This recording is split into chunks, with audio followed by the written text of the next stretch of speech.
All right. I think we are introducing our next speaker now, who's Ahmed. And all right, there we go. He's on camera. So just a little bit about the Purple Teamer, senior DFIR engineer who really enjoys finding new ways to detect attacks, but also loves attacking the defenses as well. Tinkers around with some electronics and low-level stuff, reverses some binaries in his free time. And one of the other things that when we're just, he's got a blog that sort of inspired some of this talk, which was great.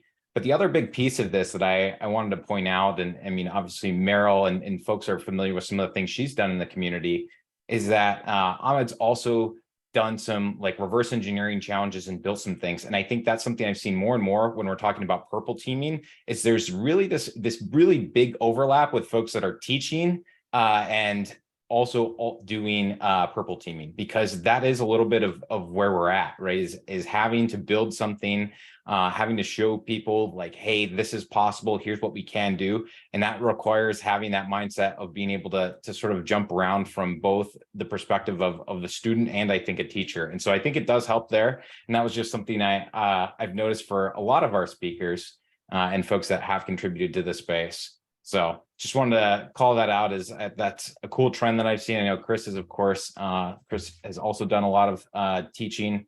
And then, of course, everyone knows of George and others in the channel. So just call it in, appreciate all the resources people are sharing out. Wanted to throw that out there. But Ahmed, anything else you want to say before we'll let you take it away? No, thank you so much for the amazing introduction. I actually agree. I found this pattern with a lot of people too. So yeah, I could start whenever you guys are ready. Should I start? Hey, yeah, the floor is all yours. Share screen, right. Take it away, sir. Awesome, thank you. All right, I hope it is visible. Right, can you guys see? Okay. So hello everyone. Thanks to Scythe for having me today, and I hope you're enjoying the conference so far, and I hope that you enjoy this session and learn a few things from it. So let's get started. First, I'll introduce myself. My name is Ahmed. I come from Egypt. I'm a senior digital forensics incident response engineer. I generally work with DFIR, Adversary Emulation, reverse engineering, the stuff Tim just talked about, so I won't really get into it much more. I hold the GCFA certification, and you can check out my LinkedIn later. I also have a link to my socials and my blog, which also he mentioned at the end of the presentation. So far in this conference, people have been talking about adversary emulation and purple teaming, and these things have been really popular in organizations lately, right? They can be used to detect security holes in our networks, and they're generally really, really fun, and that's what everybody here is saying, which is true. These activities are super, super fun.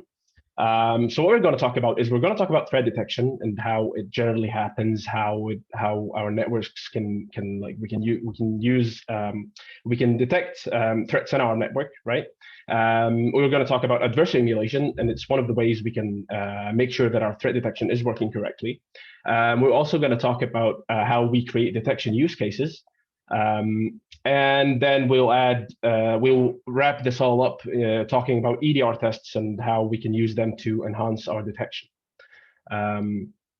So let's get started right away. So threat detection usually happens, this is sort of a basic layout for like the most basic organization. More mature organizations will have more to this than what I'm going to explain here, but this will do for now since we're trying to simplify things a bit. So basically, this is the network right here. We have a couple of machines, a couple of servers. Some of them are published, and some of them aren't, but whatever. They're servers that are connected to the internal network somehow. We have potential threats which are constantly trying to attack our network, right? So we have hackers, APTs, we have people who just want to play with networks, right? So maybe insiders, whatever it is. And these machines and servers would have something, some sort of log shipper or a data collector on them, right? And these data collectors would collect the data and send it over to a SIEM solution or a network security monitoring solution. And these solutions usually have dashboards, which allow analysts then to monitor these solutions and investigate if there's an alert or something, right? But then this is a very cool setup and all, and some people even have an EDR, antivirus, and all the good stuff, right? But how can we verify that it's actually working? Like, how can I verify that if there is an attack, or if there's a potential threat or somebody doing reconnaissance or anything, how can I be sure that I'll actually be able to detect it, right? There's a lot of ways, and throughout the years, we've developed a lot of things, right?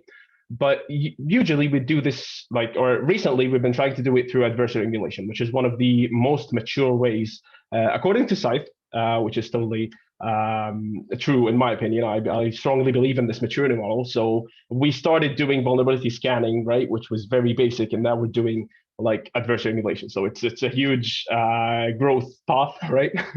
And currently the most mature way is adversary emulation, which makes sense. You see what adversaries are actually doing and you emulate it inside your network. And yeah, it's usually performed as a purple team activity. So it would include the blue team and the purple team, the blue team and the red team. And yeah, it pretty much just assesses how well you stand up to actual attacks. So we won't be testing the regular old attacks. You'd be testing the latest and the greatest attacks from the latest APTs, adversaries. Maybe if there's something like defined for your area or the region you're in. So you'd also be emulating these type of attacks. And there are actually two ways of emulation. There's a way where you can use the live malwares inside an isolated environment. So you'd look at samples from these adversaries and you'd use it in an isolated environment, which looks exactly like your real network, but isn't your real network. Or you could use emulated attacks, which are basically so very similar to the malware, except they don't do any impact, right? And this would be executed in your real environment.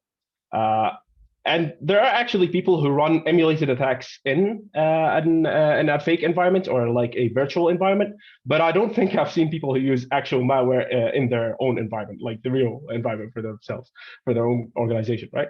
It would be, I don't know, maybe they want to do it, but I don't see a reason why you would, right? Anyway, so this would be our typical emulation environment. It's pretty much the same, but it just has a few machines, right? So maybe one or two machines which are connected, and maybe a domain controller. If you have a web server or something, you'd also have a copy of it here and stuff. And then you start running your attacks and see what they can do and how far you can get into your own network using the tactics used by a specific adversary. But then again, it would mostly be something like this. So you wouldn't really have the red team working alone and the blue team working alone. You'd bring them together. And like Meryl just said in the previous talk, it isn't as simple as bringing them together and making them sit in the same place doing the same activity. But this will do it for now. But yeah, they work together. So the blue team would tell the red team about ways they maybe could attack them. And the red team would also help the blue team and tell them, hey, I attacked using this method. Maybe look at this log source or something. So yeah, now we can start looking at the detection use case lifecycle, right? So how are detection use cases created? How does it happen? Like when these teams work together, so analysts are supposed to create use cases, how would they actually create them? And it's actually a multi-step process that loops back to step 0. So it's a loop pretty much. So the first stage is information gathering, and this is essential and crucial to find new attacks, new adversaries. So we were talking about using the latest adversary tactics, but how are you going to emulate them if you don't know what they are? So we look online, we look at threat intel, we look at Twitter, we look at LinkedIn, we look at what people are talking about and what new attacks are out there, and we start emulating them. Right? And then we start actually simulating these attacks. So you find a specific adversary using a specific new way of persistence, for example. You start simulating that attack and see how well it runs inside your environment. Are you vulnerable to something that they're exploiting, etc.? And there are actually tools that can be used to automate this and maybe even just document it, such as Scythe. Scythe have their own tool. There's also Caldera, and there's Atomic Red Team. And I think a couple of people have mentioned Atomic Red Team already today. And then the next stage is actually creating the use cases. So while running the attacks, you have to make sure that your defenses are running properly and your log sources are also running properly, because When attacks happen or when anything runs on a system, there are artifacts left behind, and these are what we use to create use cases. So, for example, if you see a registry key being added, there's an event for that, and in native Windows logs and in Sysmon. And yeah, you could use pretty much any log source you want, as long as you're sure that it will always be enabled or enabled for this specific circumstance, so that you can reuse it later on. Usually, people would write these rules in a format that is common to be reused later and edited. So maybe something like Sigma rules. Sigma is a very common project that's used for this kind of thing, and people actually share rules via Sigma. So I'd give you a Sigma rule, and you'd implement it on your sim without us having to rewrite the rule every time. The fourth stage is testing the use case. So I've written the use case, and I have to implement it on the sim and then rerun the attack and see how it goes, right? I have to make sure that the rule is actually firing, which takes us to the next part, which is monitoring. So after I've executed the attack again, I'm like, okay, so I'm running the attack. The rule is supposed to fire on these certain attacks, on these certain actions, right? And maybe there are false positives. Maybe there are things that need tuning, right? Maybe this use case correlates with another use case. So you're using you already have a use case for maybe auto run key persistences, right? The run keys and registry. And then you also find that a specific threat actor is abusing this feature a lot. So this kind of attack would trigger both use cases. So there's an overlap here, and you'd have to look at this closely and see if you can tune it somehow, right? And actually, in later iterations, so after we finished monitoring, and then we go back to information gathering to find new attacks and maybe improve this use case, or find new use cases related to it. The use case monitoring phase would actually, during that phase, we'd have to rerun our attacks again, our old attacks, to make sure that our old use cases are still working and that we haven't, messed up something accidentally or something. Right. So now what? Right. Our detection so far has been pretty good, right? So we're performing adversary emulation. We're making new use cases constantly. Every single attack that's on Twitter has been detected, right? So what can we do? We just bought a new EDR, right? So yeah, I mean, you may be guessing now what we could be doing, but let's test the EDR. Why not? Let's just see how well it runs. So yeah, what is an EDR? So an EDR is somewhat like an antivirus. I mean, we're probably going to go crazy in the chat right now because it's not, but it kind of is like an antivirus, but it relies on behavior more than signature. If I'm going to simplify it as simple as I can, right? It is a very effective tool. It requires a lot of work. EDR vendors put a lot of work in their products, but no product is perfect. They may claim that it is. I don't know if they do, but it isn't. It can't be, because there is no such thing as 100% detection and prevention, right? So this makes it a great way, because most people do use EDRs, especially larger organizations. It makes it a great way for deciding which new use cases which new use cases should be implemented, right? So we want to decide on new use cases that we should emulate attacks for and then create. And EDRs are a very great way, because EDRs have gaps in them, and we can use these gaps to fill them with our own use cases. So let's try this. Let's get a set of attacks, right? So let's get it from Twitter or from LinkedIn or a threat intel source, or maybe ask a friend who works at a company and saw a new attack that he's willing to share. Well, he won't be breaking the NDA if he shares that attack with you. So we just discovered it somehow. And then we can run them against our EDR in the isolated environment or our real network. It doesn't really matter as long as you know what you're doing. Right. And I won't really get into how to know what you're doing part, because it's a huge process and it's very complicated. But yeah. And then we can record down what gets prevented and what gets detected. So how well the EDR is performing against these attacks. And then we can create use cases for the misdetection. So if the EDR misses something, we create a use case for it. Well, what if it catches it? Well, you can always bypass it. There isn't an EDR that will always detect everything. Some EDRs are harder than others, but yeah. There isn't an EDR that catches everything. There will be a way to eventually do it. The more dedicated you are, the more you try, the more you will get it. At a previous job, I was testing some product. It wasn't an EDR, but it had really good detection, right? And I went to my manager and I was like, hey, I can't bypass this thing. He told me, how many hours did you try to bypass it? I told him I tried for 6 hours. He told me you have 24 hours. and you will be able to bypass it. It took me around 12 more hours, and I was able to bypass it, and I got the efficiency down to around like 70% or something. And at that point, he told me, if you were able to bypass it within 12 hours, a dedicated adversary that wants to target an organization can do it. Will have a lot more time and will be able to bypass it way better than you did, because I'm a blue teamer originally. So a red teamer with more red team experience will be able to do it better. So that's something to also keep in mind. The more time you put into bypassing these type of products, the more you can bypass it, and the more you can realize how much an adversary has and how much time they have to craft their perfect attack. So yeah, let's talk about EDR tests. EDR tests are done in a lot of different ways, but I'll try to get it down as quickly as possible, right? So it's like we said, it's usually done to perform detection gap analysis, either for the entire network or the entire organization, or for simply just the EDR product itself. So we want to know what it doesn't detect. It can also be done to evaluate other features of the EDR, but we're not going to get into that. It's also sometimes done for a client. So if you're an MSSP, so that stands for Managed Security Service Provider, and you have a SOC for a client or something, and you want to test, and they want to buy an EDR, you could be able to test it for them. And previously, a couple of vendors actually wanted to test their EDRs. So they have a product and they want to test it either via a specific service provider privately or publicly via something like MITRE Ingenuity. And they actually test EDRs yearly and publish the results. And you can participate if you do have an EDR. You can submit to MITRE and they will test it for you and share the results publicly. And every year they change their attacks, which takes us to the next point, which is the attacks. The attacks have to be regularly updated because if you bring attacks from 2009 and try them now, they will probably be caught. Most of them, I guess.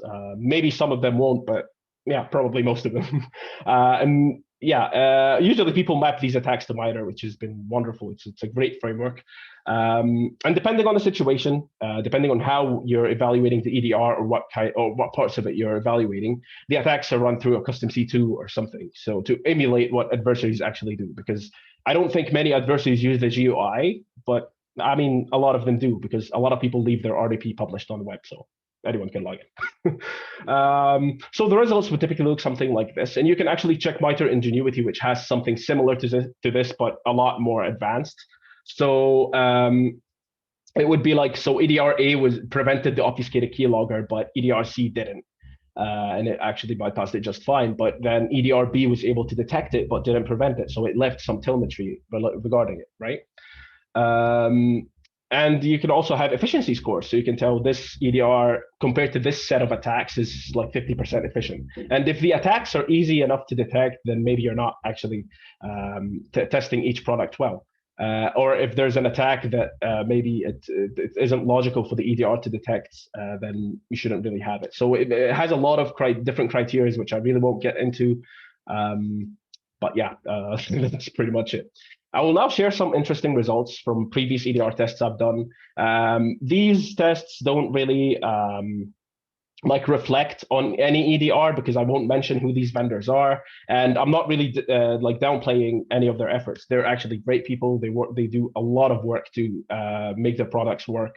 But these are just some interesting results we've seen, and they usually make people laugh. So I hope it's entertaining for you. So at some point, an EDR would only detect a PowerShell keylogger if it logged the word keylogger in the file's name, right? Which is amazing because the only thing we had to do to bypass that, we literally renamed the keylogger file. So we changed it in the code. Instead of keylogger.txt, we changed it to, I don't know, literally anything.txt, and it wouldn't detect it, right?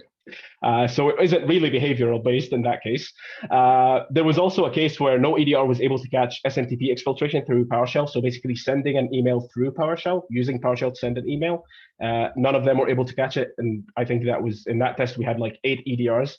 And in the same test, no EDR out of 8 was able to detect virtual shadow copy deletion, right? So there was a specific method. Like if you do VSS delete, doesn't the VSS admin delete or whatever, it doesn't. It does detect it, but another method it wouldn't detect it, and only one of them was able to detect it, right? So does this testing thing only apply to EDRs? I mean, not really. We can check pretty much any security control and test it the same way. But let's first look at an example from one of my EDR tests, and then we'll take a look at an example which was shared by the community, by one of the companies, and they decided to share their results with the community, right? So the first example is data exfiltration. We just talked about it, the SMTP thing. What really happened is we wanted to exfiltrate some data, and we tried using DNS exfiltration first. But the EDR caught it very easily. It was very easy for the EDR, just pretty much prevented it right away. So we were like, okay, what other exfiltration methods do we have? We realized that email isn't blocked, right? And we can send emails to Gmail, which was fine because you could use PowerShell to send an email to your Gmail account, and pretty much you've got the file. So we did that. We created a script which basically just read the file into a string and then put it in the body of an email and send it to some email that we had, and it worked. It worked perfectly fine. And the network controls didn't mind it because it seemed like a very normal email. And pretty much to whatever network control was there, it's just a regular email. But to the endpoint, the EDR should be able to detect that it is a network connection, a suspicious, very suspicious network connection coming from PowerShell.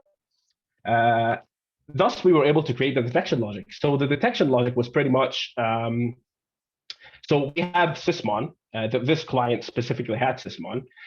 So Sysmon generates event ID 3. It isn't enabled by default, but you can use it, right?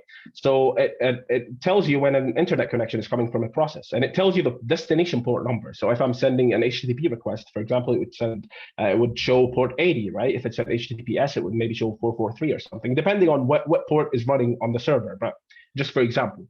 So SMTP uses a relatively known set of ports, especially if you're using Gmail, because we were exfiltrating to Gmail, so it would have these fixed ports.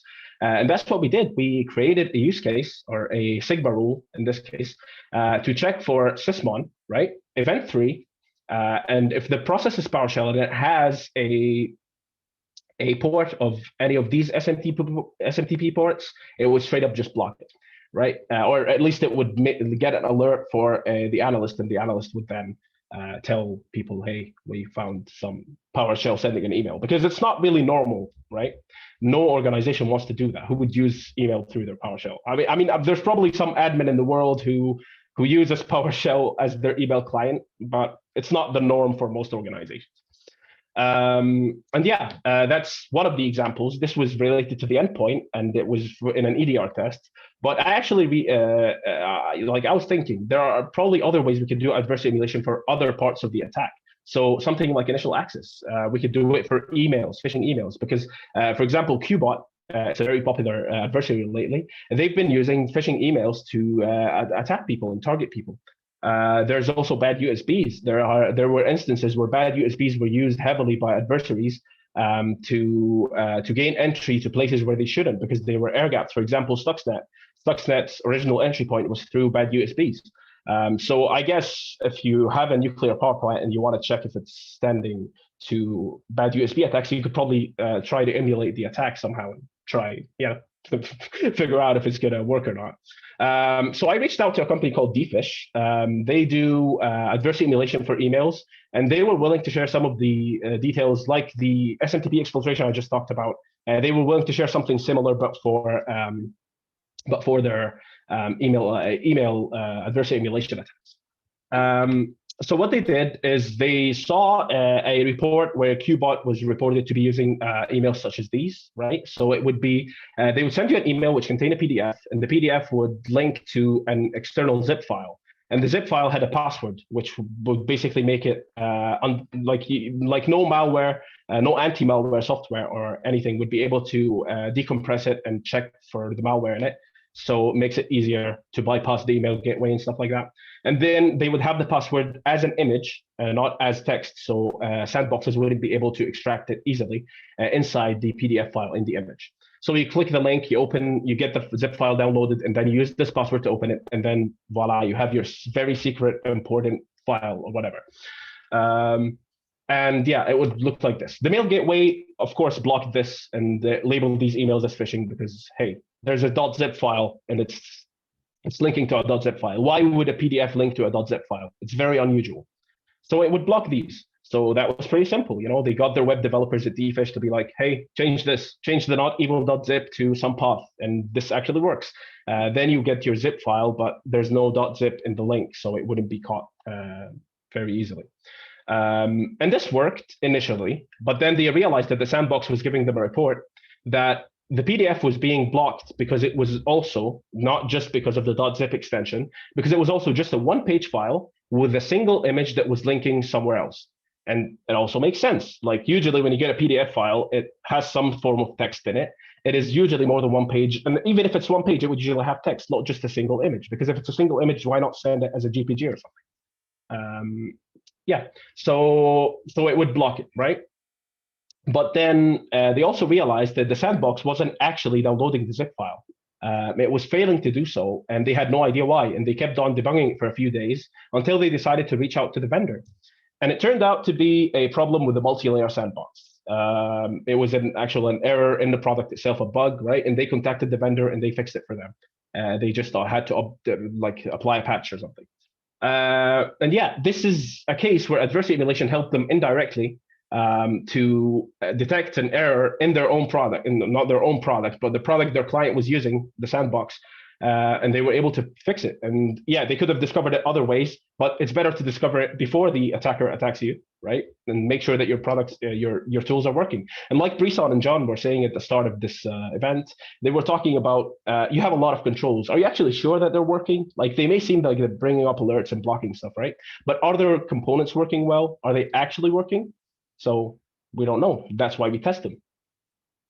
Right, so now the sandbox works. It was able to download the file, perform optical character recognition, extract the password, analyze the malware and all that good stuff.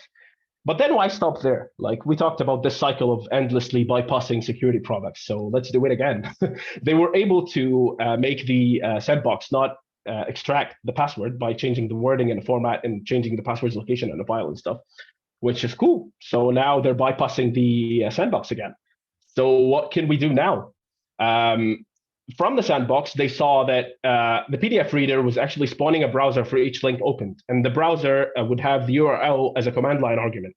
So using sysmon event 1 or I don't know, Windows 4688 or something, some process creation event, you can use it to filter on these links from the SIM or something and create a threat hunting rule for it, or create an alert for it, and then the analyst would have to check it manually to tell if this URL is malicious or not, because it's normal for people to open links from their PDFs, right? So let's get back to EDRs. We talked about adversary emulation and emulating attacks, and we looked at a couple of examples. But where does this fit in enhancing our detection? And I'm talking from an EDR perspective, but this applies to both the EDR and the mail gateway and pretty much any security control you're testing that you could write attacks for, and then they would detect it, and then you try to improve these attacks, and on the other hand, you try to improve this detection and stuff. And by the way, we shouldn't really stop here, because there will be a bypass for this somehow, and then we'd have to go back and look at another way to detect it, etc. And as long as you keep going, as long as you'll find more stuff. Right, so detection enhancement. Let's talk about the last thing, because I think I'm just a bit over time here. So information gathering, and in this phase, the EDR test can help us in finding gaps, like we said earlier. The failed detections help us in finding new ideas of attacking, right? And also the preventions help us in finding new ideas. So we can basically do the EDR test, find some detection gaps, which lead to use case ideas for the new bypasses or whatever, and then we could go back and test the EDR again, etc. We can also use MITRE Navigator, MITRE Attack Navigator, which we could label the things that we can detect using green and the things that we can't detect using red, and see how much of the MITRE attack matrix we can cover and we can detect. It's a pretty cool tool. You can check it out. And then we can go to the attack simulation phase and see how the EDR benefits us there. So like we said, like doing the attacks, and then whether they fail or not, we get a lot of new ideas for new attacks. So for example, we started with DNS exfiltration, it failed. So we went with SMTP exfiltration, it worked. And then we found the detection logic for it, right?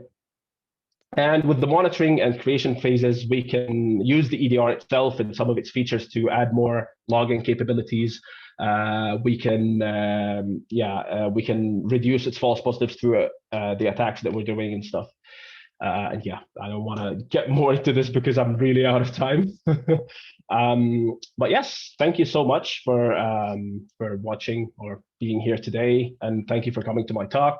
You can find me on my LinkedIn and Twitter. You can find my blog post where I rant about random stuff, and there's my email if you ever want to get in touch. Thank you so much. Hey, I'm now open for questions. yeah, I was gonna say we've got some questions, so don't worry. We've got a couple of great questions here in the Q&A, and for anybody that wants to ask additional ones, throw them in here. The first one was, how does, in your mind, EDR use cases differ from XDR use cases? Are there additional complexities to that?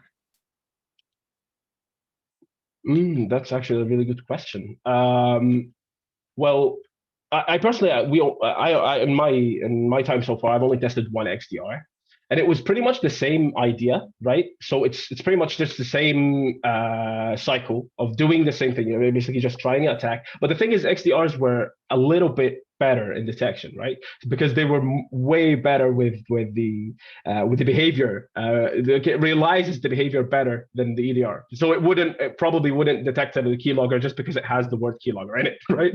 An XDR probably wouldn't do that. But then again, I can't generalize because there are a lot of mediocre products, but I don't want to get into that.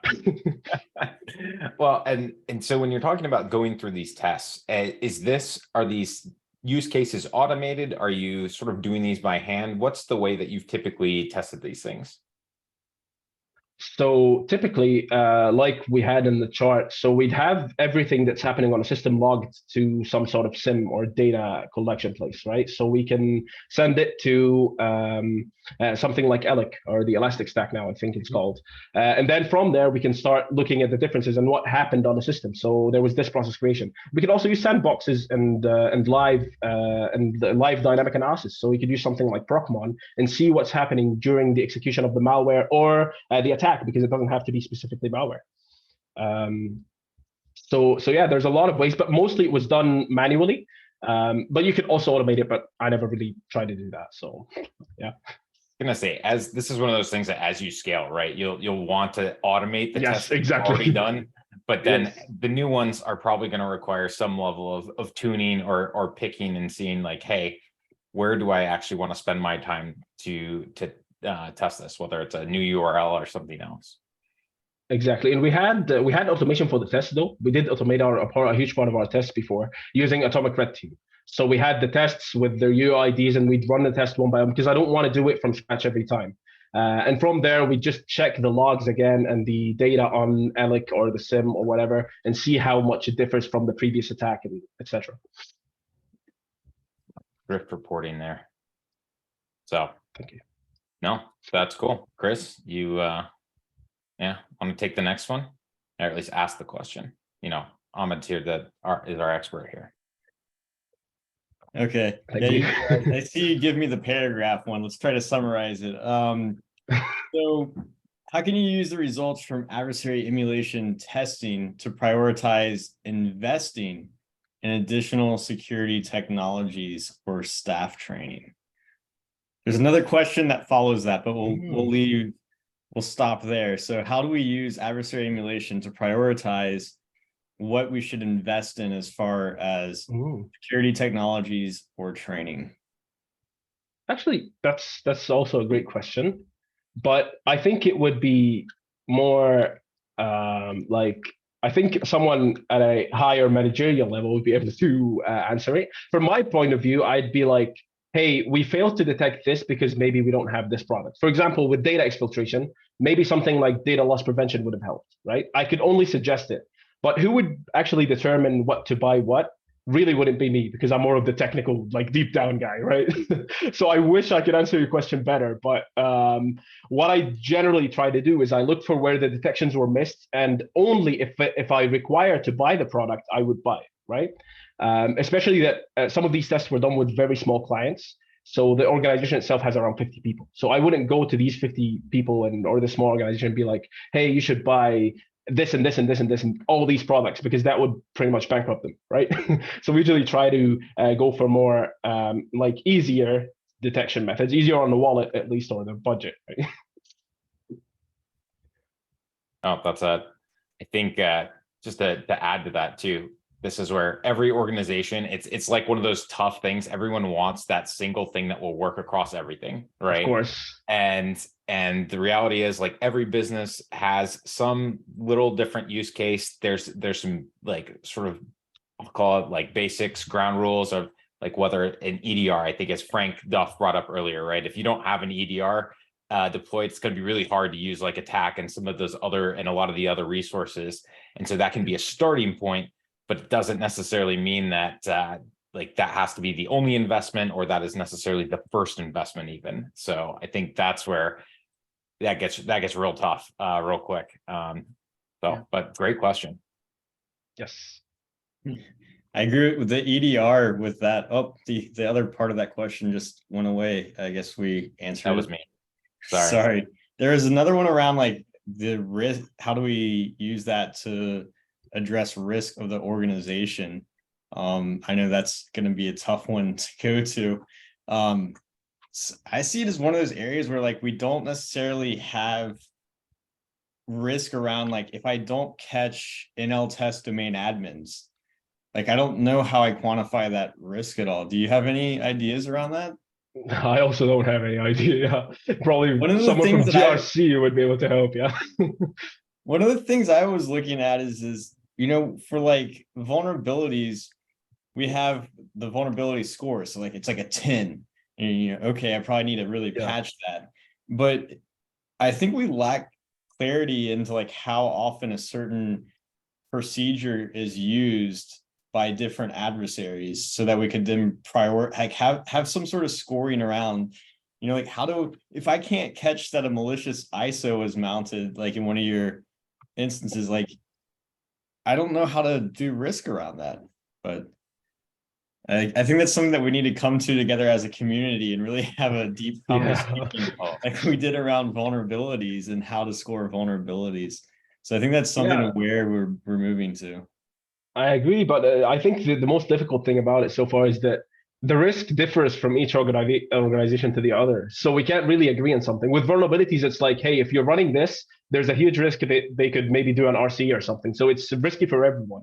But with things like the things we're talking about, right? It's more difficult to be like, hey, there's like a danger of this, and it's only affecting the banking sector, for example. So maybe it would be a 10 for the banking sector, but it's only a 5 or 4 for other companies. So I think that's the main issue we're having, right? Yeah, or we see this, and then like all that comes out of it is a crypto miner. Yeah, pretty much. Yeah. But then we see the same chain, you know, 2 months later, and it's ending in ransomware all of a sudden. So yep, that happens a lot, way too much. Yeah, I think purple teaming also gives us at least a step in that direction of measurement, right? That's why risk has sort of been this thing that people have always wanted to be able to quantify and have struggled with, because how do we talk about security, right? And measuring security. And I think at least talking about, hey, we have a repeatable methodology for both testing things like EDRs, measuring the results, that kind of thing. I think that helps at least give us the data to start tackling some of those bigger problems that take into account way more factors than even just security when we're talking about organizational risk. So we're getting there, but yeah, that's great question, but that is that's tough. I think we have time for one more.